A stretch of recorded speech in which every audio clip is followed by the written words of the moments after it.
Chers amis, bonjour, bonjour. C'est de Wolo, people de Wolo. Le maga de la pierre Mamboutaye, Mouanamama Germaine. Le Nzingankouv veut dire l'oiseau de Minerve qui prend son envol au coucher du soleil.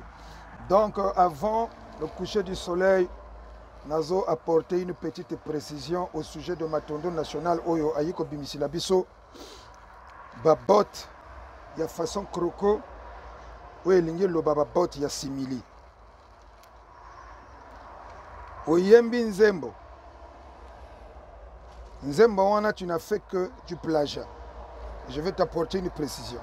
Oyembi Nzembo, tu ne fais que du plagiat. Au début du commencement donc de ta fameuse chanson, tu fais un plagiat sur Rafa Bunzeki. Au milieu, vers la fin, tu fais un plagiat sur Papa Wemba. Tu vois, man, tu n'as aucune inspiration personnelle. Tu es incoordonné dans ta sape et dans ta musique. Aucune reconnaissance. Tu fais un plagiat sur Rafa, sur Papa Wemba. On ne t'a jamais entendu dire un seul instant, ah oui, ces gens-là m'ont inspiré, patati patata. Oh, Luka, comme on a vitesse de croisière, yo, kanisi yo kozwa, place à Djobala ou bien place à Rafa Bunzeki. Tu es un Matondo national, au fait, au Bunginzela. Tu n'as pas eu de bons conseillers. Il fut une période, il faut reconnaître, l'époque où c'est tendu entre le conclave que nous formions et le Barça. Qu'est-ce que tu n'as pas dit sur Philly Jeune?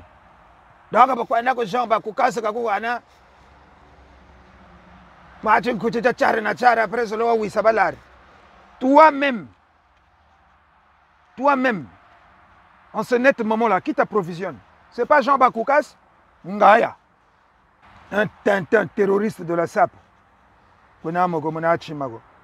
Tu es là à divertir les foules. En politique, on ne connaît pas ta position. Dans la SAP, on ne connaît pas ta position. Dans la musique, on ne connaît pas ta position. Aucune touche personnelle. Taureau sans allure. Aucune inspiration personnelle. Aucune inspiration personnelle. On a un premier point. Deuxième point. Au Yéla-Bissau, à cette époque, nous formons un conclave. Mbila Mikiliste. Toi, moi, Parabolique, Saint-Tiche. Aux agina blouson, il y a simili. Façon croco, il y a vert. Ce qui jeune, ce qui n'est. Blouson, mogo ego téléma. Mon ami, tu as diverti les Congolais que c'était du Jean-Jacques de Castelbajac. Au passage, tu as été la vérité. Et il y a quelqu'un qui escalier. Poyo, les gars qui ont ascenseur. Jean-Jacques de Castelbajac, Jean-Jacques de Castelbajac. Guy Laroche, que je salue, les qui n'ont comme Seriwana, Bozagi Matata. Lui, il est parti là-bas, poser la question. Mon fameux blouson. Que Oyo et Outie Panabino. Mais Castelbajac a lui, mais ça, c'est du faux usage, de faux usurpation de griffes. Oh, Nani. Donc, va déjà répondre à la plainte là-bas. Oui, va répondre à la plainte. Bon, ça, c'est qu'elle est terroriste. Ça ne sort pas de ma maison. Hein? Quand les Bobs de Bruxelles et Philizone sont revenus à la charge chez les Guy Laroche. Tu es à Brazzaville. Écoute, à Brazzaville, tu as été harangué avec ce fameux blouson. Mais je vais te donner une information. Au niveau de Brazzaville, tous, ils le savent, que c'était du faux usage de faux, plus usurpation de griffes. Donc tu n'es plus crédible. Tu n'es plus crédible. Aux yeux de personne, tu n'as aucune crédibilité. Pas qu'à aventurier, tintin, comédien. Tu viens divertir la génération où la diaspora congolaise, voire au-delà des frontières. Mais si comme maï, ndako vandaka te, si comme maï zotanga, okoyeba te. Bino, bafananaye, novansoni, mbijis à la mer, mais sont ma foi. Ce type est un terroriste de la SAP congolaise. Point Moussoussou. Oyemi disque, ezote kamate. Oko pesa disque, oko pesa ba CD pa John Foster en échange. Après ça, ba plastique, ba simili na ba façon croco. Oyako dende la pensa, donc, Banamboka veut dire 00242. Oyako dende la biso na ba plastique. Banda ba ya francos. Banda ba maleba. Baba banda masolo na bango. Aussi oyoka congolais ka moko à la télé au plastique. Ou bien façon croco. Et encore, je vais te dénigrer très proprement. Zwa lipa panayo au Bercy na yoana. Zwa na derby bu golf. Il y a croco, il y a Saint-Poli maestro oh lataka. Tu vas voir la différence des écailles. Même au Bercy, je viens apporter la précision chez les Congolais qui te connaissent que de loin, qui ne te voient que de loin. Au Bercy, il y a une façon croco. Quand tu passes la main, c'est lisse. Ben, vous comprenez? Voilà. Mais regarde ce que. Voilà. 9,6. Faute nangate. Faute nangate. Bautio Lobangwa, non? Ou lesquels à Maroc, au bêta mur, au Poyakuna na Melila. Ou Hipoto Makele les belés. Comportement à parvenu. Aux Ukutu, je sais pas, couvre ce qui fauteuil, ça saute à l'œil, du Versace, ça saute à l'œil que c'est du Ngwanzo. Donc, autant d'ici ma papa wana. Au lakisi biso kacha ma papa, au lakisi biso griffité. Tu connais ça? Aussi mis blouson assimilé dans ma boko. Au lakisi biso griffité. Tu connais ça? Mais tu es parti chez madame au Bercy. Qu'est-ce que tu n'as pas fait? Mais tout de suite, tu t'es laissé filmer. Tu es parti aux Galeries Lafayette. Tu as pris un pantalon à 200 €. Mais tu as pris, comment il s'appelle, Sosen Samba. Tu l'as pris comme témoin, puisque ça a été filmé. Tu vas mettre visible. Je n'en disconviens pas. Mais Lelo, apporte-nous l'authenticité de toutes les paires de chaussures que j'ai vues sur ton canapé. En tout cas, les Congolais veulent savoir une seule chose. Une toute petite chose. Les Congolais, bana, Kwachikwa 242 Kwachikwa. Balingi ba yeba.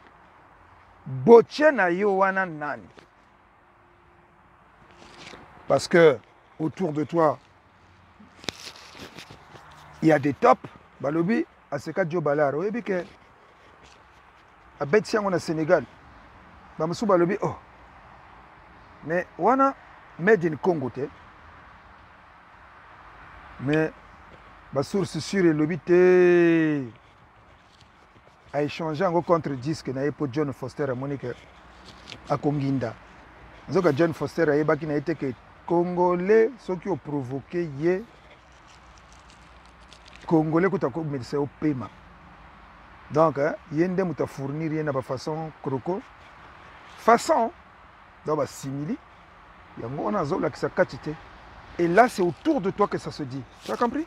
Ndenge ba complota autour de Hitler Kabatunae, autour de toi vérité bimi que omoni alakisi kati nangote alakisi fabricanté parce que les gens ont ngwanzo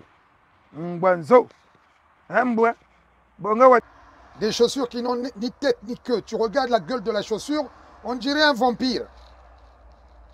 Ce que comme il n'a pas ça botte ya kroko. C'est un Fredin Kuka. De lui-même à l'Oban Fumubiboulou parce qu'il sait de quoi il parle. C'est un Sani de Paris. Sinon, c'est un chez Teyabilele. Ou bien chez Estelle Nani Sananga Estelle Bina. Comme un tu es persuadé que la sape commence et se termine en mettant du croco. Sauf que tu n'as jamais eu la chance de porter des vrais crocos. La paire croco, c'est la derby ancien modèle que tu as en crocodile, mais qui appartient à Saint-Poli Maiesto. Parce que tu n'as jamais acheté de ta poche. Tu n'as jamais sorti des dinars, sinon des euros, sinon je ne sais pas quelle monnaie on a. Ok, nous avons ça. Parce que tous, au sommet de vide grenier au lac ici. Au sommet de brocante au lac ici. La dernière fois, tu as filmé ici, là, tu étais dans un vide grenier, tu as acheté, je ne sais pas, une pièce Versace. Tu n'as pas hésité. Je vous dis, chers compatriotes, c'est un aventurier, c'est un comédien, c'est un agitateur de masse. Matondo national, nazobenga Matondo national Pambate. Djino Belli a fait de telle sorte que Ozala. Tu as fait quoi? Olongola ba griffe na ye okenda obamba griffe yozwa ka ba griffe na masola na ba brocante na ba vide grenier. Olongola griffe otiana veste tokenda mariage à Stani de Paris. Quand je parle, on a l'obaka. Quand je parle, on a monté Masoki Mabé. Non, je ne dis que la vérité. Toi, quand tu viens me provoquer, tu es un comédien au-delà de tout entendement. Tu es un comédien. Ok, Angleterre, ok, ça là, ce qui moi spectacle Mogoboye. Au Lati Bilamba Djino Belli, grand frère Djino Belli a Fulio. Oh, n'a comme Égérie na yo. Au Zubilamba Djino Belli, t'as mo tema mabe aux alakanango. Au longoli griffe, au longoli Djino Belli griffe. Au sali faux usage de faux et usurpation de griffe. Au tche griffe moussous. Donc, veut dire ce que tu avais fait chez Stani de Paris, faux et usage. Faux plus usurpation de griffes au Suki Kawanate, au Salango en Angleterre. Et tout le temps, au Salakango, biso, à coup d'anao, tu es bien jeune. Ok, au divertir en Angleterre, aux zones de France. Oh, je ne sais pas si tu veux être le nouveau Rafa Bouzeki ou si tu veux être le nouveau Papa Wemba, mais Salango, de façon authentique,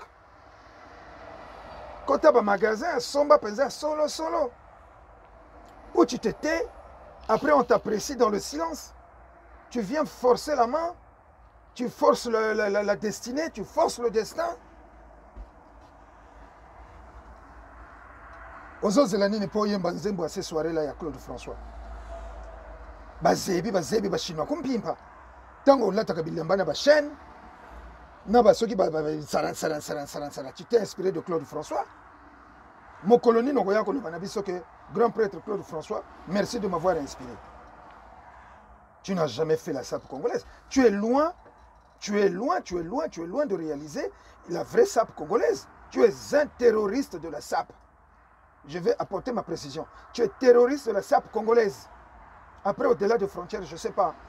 En tout cas, Mayematali Congo-Brazzaville, osa vraiment terroriste. Aucun Suisse. Aucun journée, aucun tourner ce qui porno pendant ce qui 10 minutes, 15 minutes. Oh non, la sapologie congolaise, dorénavant, dans le cinéma. Ah! Donc, Papa Wemba Salango. Nani, Djobalara Salango. Donc, eux, toi, tu es un contemporain des deux Yaya là que je viens de citer. Toujours en train de vouloir prédominer, prendre le dessus, tout ça, et tu le fais très mal. À la quête de la visibilité. Quoi que tu sois rongueur, barodeur, mais ça ne m'étonne pas que ce qui se dit dans le couloir autour de nous, qu'avec ton ganga là, il t'a conduit dans la bêtise jusqu'à arriver, je ne sais pas, à sacrifier ta soeur. C'est pour cela que derrière toi, il y a un gros sac. Je ne sais pas si c'est l'esprit de la défunte qui se pavane, que vous vous pavanez avec pour endormir la clameur publique. Mais maman Germaine, rien. Je dirai toujours ce que je sais de toi. Soit ni pardon l'omba, parce que ni ça ko fatika. Parce que débat yangena combat yangena bobo de Bruxelles et vous savez bobo de Bruxelles wabaga wagu fatika. Ngena filizoni wagu fatika. Donc ngé bosse wata wijibaga même conclave, mais c'est moi qui faisais un peu, si tu veux, le garde-fou. Que tes mélomanes et tes fans pensent que moi,